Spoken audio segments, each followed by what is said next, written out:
Assalamualaikum warahmatullahi wabarakatuh. Alhamdulillahil qail. A'udzu billahi minasy syaithanir rajim. Bismillahirrahmanirrahim. Qad sami'a Allahu qawlan allati tujadiluka fi zawjiha wa tashtaki ila Allahi wallahu yasma'u tahawurakuma innallaha sami'un basir. Alladzina yuzahiruna minkum min nisa'ihim ma hunna ummahatihim in ummahatuhum illa allai waladnahum wa innahum layaquluna munkaram minal qawli wazzura wa innallaha la'afuwwun ghafur. Asyhadu an la ilaha illallah wa asyhadu anna Muhammadar Rasulullah. Arsalahu Allahu azza wa jalla basyiran wa nazira wa da'iyan ila Allahi wa biiznihi wa sirajan munira. Bapak-bapak, ibu-ibu, hadirin dan hadirat sekalian, sidang jemaah salat maghrib yang mudah-mudahan dimuliakan Allah. Kembali kita bersyukur di malam hari ini kehadiran Allah Subhanahu wa taala atas limpahan rahmat nikmat karunia-Nya hingga kita hadir dan dapat berkumpul. Berbagai nikmat yang terkumpul pada diri kita sehingga terjadi pertemuan kita di malam hari ini. Ada kata Nabi begini, nikmatani maghbudun inda katsirin minan nas. Ada dua nikmat yang sering sekali dilupakan oleh manusia. Apa itu? Nikmatus sihhati wa nikmatul faragh. Nikmat kesehatan dan nikmat kesempatan. Mungkin karena jarang kita sakit Bapak Ibu, lalu kita menganggap nikmat kesehatan itu nikmat yang biasa-biasa saja. Kapan terasa nikmat kesehatan itu berharga, bernilai, mahal harganya? Apabila kita sudah berada di rumah sakit. Apabila dokter di SPH, di M Jamil berkata, ini tidak bisa lagi diobati di sini, harus diterbangkan ke Malaka. Baru hari itu kita merasa betapa mahalnya nikmat Allah bernama kesehatan. Oleh karena itu baginda Nabi mengingatkan kita, pergunakan waktu sehatmu sebelum datang waktu sakitmu. Nikmat yang kedua yang sering dilupakan oleh manusia, kata baginda Nabi, nikmatul faragh, nikmat kesempatan.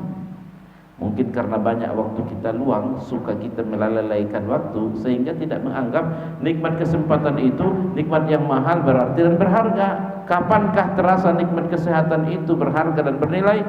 Kalau kita sudah sibuk, pagi sibuk, siang sibuk, sore sibuk, malam pulang, baru terasalah ketika itu nikmat kesempatan itu adalah sangat berharga.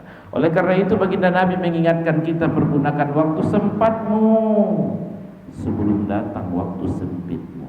Mudah-mudahan Bapak Ibu kita selalu mensyukuri nikmat yang Allah berikan dengan cara bagaimana mensyukuri nikmat kesehatan. Kita gunakan untuk mengaji. Bagaimana cara kita mensyukuri nikmat kesempatan? Banyak karajoak di rumah, tapi masih menyempatkan diri untuk pengajian, menambah ilmu, menambah iman. Mudah-mudahan itu bagian dari cara kita mensyukuri nikmat karunia yang Allah berikan. Allah mengancam dan mengecam, la in syakartum la azidannakum wa la in kafartum inna adzabi lasyadid. Jika kalian bersyukur akan ditambahkan nikmatnya, tapi kalau kufur nikmat tidak semakin dekat dengan yang bernikmat, ingat azabku sangat pedih. Dan ini adalah janji Allah, dan Allah Subhanahu wa taala bila berjanji beda dengan kita manusia berjanji. Bagaimana kalau Allah berjanji? Dalam Quran disebutkan innallaha la yukhliful mi'ad. Sesungguhnya Allah sekali-kali tidak pernah memungkiri janji-janjinya. Bapak-bapak, ibu-ibu, hadirin dan hadirat sekalian, sidang jemaah salat maghrib yang mudah-mudahan dimuliakan Allah. Seterusnya kita bersalawat dan salam buat baginda Nabi Muhammad yang merupakan uswatun hasanah, contoh tauladan di dalam kehidupan kita. Bukankah Nabi sendiri mengatakan innama bu'itsu liutammima makarimal akhlaq? Aku ini diutus oleh Allah untuk menyempurnakan akhlak budi pekerti manusia.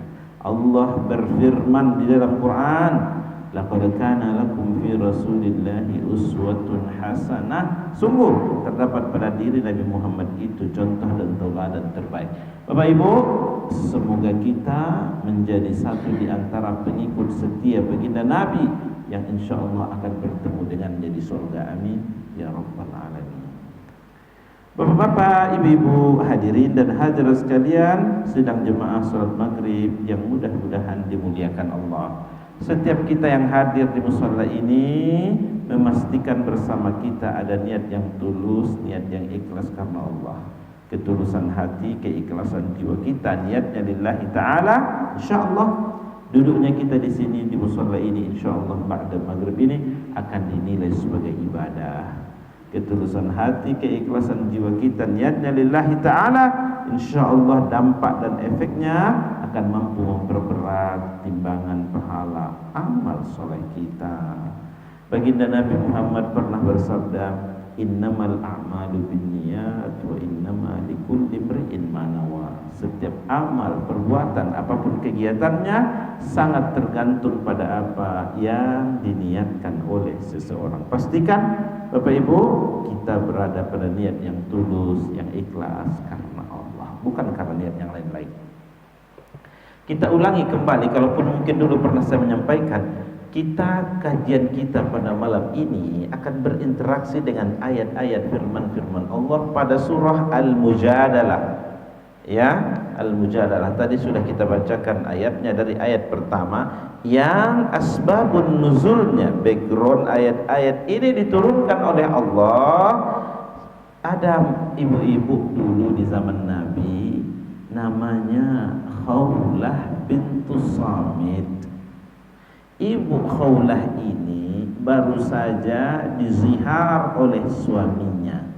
Apa itu zihar? Seorang suami apabila berkata kepada istrinya, engkau seperti ibuku atau punggungmu seperti punggung ibuku, itu isyarat, kode istrinya akan ia ceraikan, pisah.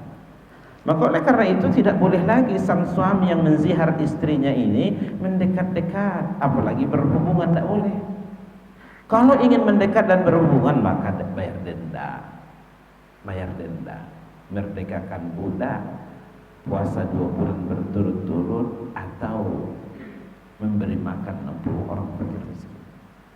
Ibu Khawlah bintu Samit ini baru saja dizihar oleh suaminya, tapi tidak lama setelah itu sang suami ingin mendekat.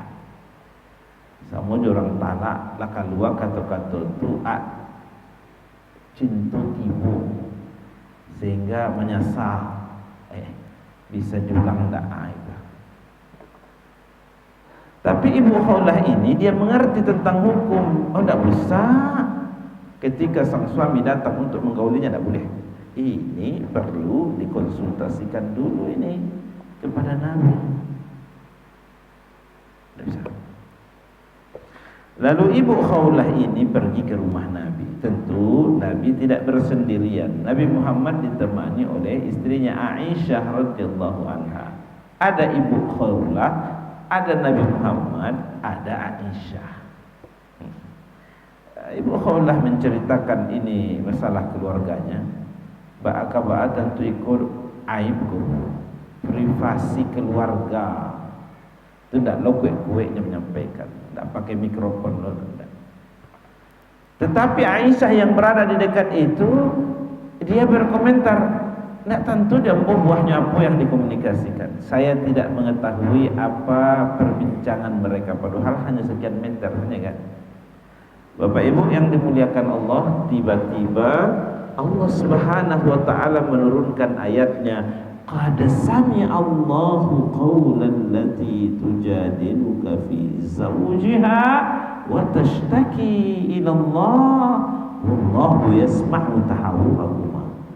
Sungguh Allah Maha mendengar dengan jelas. Aisyah saja yang hanya sekian meter dari situ tidak mendengarkan apa isi buah pembicaraan Khawlah dengan Nabi. Tiba-tiba Allah menurunkan ayatnya, dan di pangkal ayat yang pertama surah Al-Mujadalah, qad sami Allah maha mendengarkan dengan clear, jelas. Tentang apa? Dialog, konsultasi Khawlah bintu Samit perkara suaminya, dan itu dikonsultasikan kepada baginda Nabi Muhammad SAW. Allah mendengarkan dengan rapi, dengan clear perbincangan mereka.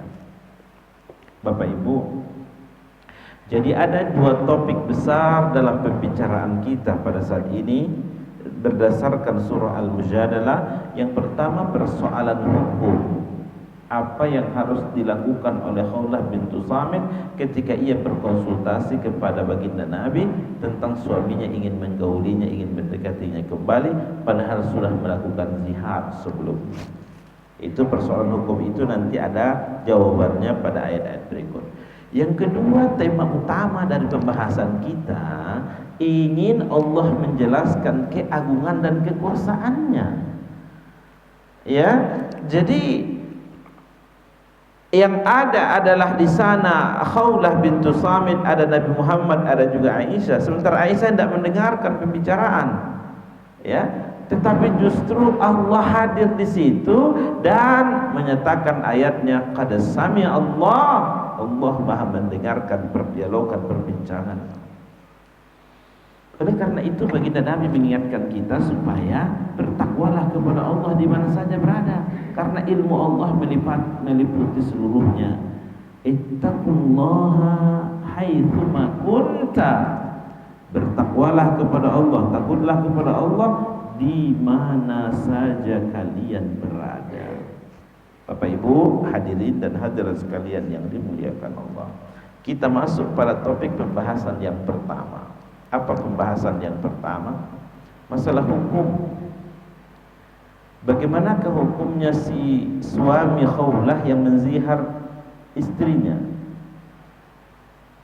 Bapak Ibu, pernikahan itu hakikatnya seumur hidup, bukan terbatas pada waktu tertentu.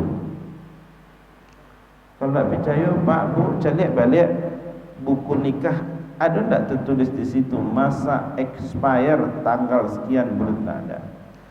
Ini surat nikah, buku nikah berlaku sampai tanggal tahun, tidak ada. Karena hakikat pernikahan itu adalah seumur hidup, yang memisahkan mati saja. Bahkan kalau perlu bersama hidup di dunia, kebersamaan itu bukan hanya di dunia, berharap kita bersama pula hidup di akhirat, di surga. Jadi Bapak Ibu sekalian, tidak ada, kecuali memang ada sesuatu masalah yang solusinya memang bercerai. Itu disyariatkan, ada syariatnya. Tapi baginda Nabi mengatakan bahwa satu amalan yang amalan itu halal tapi sangat dibenci oleh Allah. Apa itu? Cerai. Ya, orang itu bercerai kan tak tiba-tiba saja, ada sekian bulan, ada sekian tahun. Iko memusuh yang iko dendam dengan iko. Mukaddimahnya itu sana buruk. Oleh karena itu Nabi mengatakan itu adalah halal tapi sangat dibenci oleh Allah Subhanahu wa taala. Hampir seolah-olah Allah menyatakan jangan cerainya. Bapak Ibu hadirin dan hadirat sekalian yang dimuliakan Allah, maka orang-orang yang menzihar istrinya itu, kalau dalam konteks ayat itu, kode bahwa ia akan meninggalkan istrinya, menceraikan istrinya. Ya kalau tidak ada masalah-masalah itu diceraikan, saya ada bosan, mah bisa mudah itu, tidak bisa seumur hidup. Tidak mau di channel TV dah bu, di lama film nonton sampai 1,5 jam. Tidak lama lagi dah tinggal untuk pindah ke channel lain. Babini bersuami tidak boleh itu. Seumur hidup sepanjang masa, nyawa yang memisahkan. Khawlah bintu Samit ini dizihar oleh suaminya, memang ada isyarat ia akan meninggalkan, tetapi ia sampaikan dengan cara engkau seperti ibuku. Maka oleh karena itu Allah Subhanahu wa taala menjelaskan perkara hukum ini, alladzina yudhahiruna minkum min nisaihim, Adapun orang-orang yang menzihar istri-istri mereka, mahunna ummahatuhum, istri-istri mereka itu bukanlah orang tua mereka. Bukan. In ummahatuhum illa allai waladnahum. Kalau ibu orang tua mereka, ibu bapak mereka itu adalah yang melahirkan mereka. Ibu, tentu kalau ibu kita termasuk satu yang diharamkan untuk dinikahi, tidak boleh. Istrinya disebutkan yang seperti suami, seperti istrinya, seperti ibunya, itu adalah isyarat ia tinggalkan. Ya. Maka wa innahum la yaquluna munkaram minal qawli wa zura. Allah tegas mengatakan, yang mengatakan demikian itu adalah mereka melakukan perkataan yang mungkar. Dan coba-coba, wa innahum la yaquluna munkaram minal qawli wa zura, itu adalah satu perkataan yang mungkar yang tidak tepat digunakan, dipakaikan oleh kaum muslimin. Wa innallaha la'afuwwun ghafur, dan sesungguhnya Allah Maha Pengampun lagi Maha pengampun, ya, Maha Pemaaf lagi pengampun. Bapak Ibu, jadi setiap ada pelanggaran hukum, lalu selalunya Allah membuka diri, Allah Maha Pengampun, Allah Maha Pemaaf. Artinya apa?